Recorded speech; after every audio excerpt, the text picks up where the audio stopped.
இப்போது அடுத்த வேளை சோத்துக்கு வழி இல்லை, பெருநோய், எவ்வளோ நாள் உயிரோடு இருப்பாங்கன்னு தெரியாது, வாழ்க்கை எவ்வளோ மோசமாக இருந்திருக்கணும். அப்போ 2 பேரும் எப்படி இருந்திருக்கணும்? அவ்வளோ அழுதுட்டு இருக்கணும். ஆனால் நான் பார்க்குறேன் சார், 2 பேரும் சிரித்து சிரித்து பேசிகிட்டு இருக்காங்க. கணவன் மனைவி அவங்க அப்படி சிரித்து பேசுகிறாங்க. அவள் சொல்கிறா அவன்கிட்ட, அவன் வண்டியில் உட்காந்துருக்கான்ல, அந்த வண்டியிலேருந்தே குனிஞ்சு அவள் காலை கிள்றான் அவன். ஏன்னா அவள் கால் தானே பக்கத்தில் இருக்கு. அவள் என்ன பண்ணுறா, கையில் ஒரு குவளை மாதிரி வச்சுருக்கான், அதால் அவன் தலையில் செல்லமாக தட்டுறா. 2 பேரும் ஹான்னு சிரிக்கிறாங்க. ட்ரெயின் போயிடுச்சு. நான் யோசித்து பார்க்குறேன் சார், இல்லை உங்ககிட்ட கேட்குறேன், உங்கள் வீட்டுக்காரம்மாவோட கடைசியாக எப்படி எவ்வளவு நேரம் அந்த மாதிரி சிரிச்சிங்க?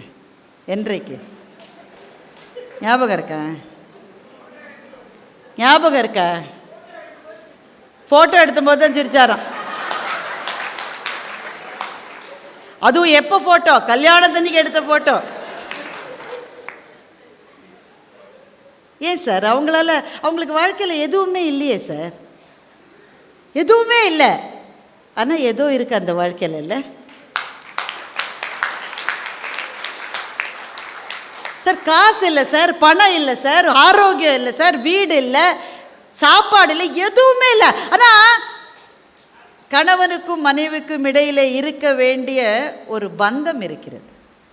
அது அந்த வாழ்க்கையை வாழ்வதற்கு பொருளுடைய வாழ்க்கையாக மாற்றுகிறது.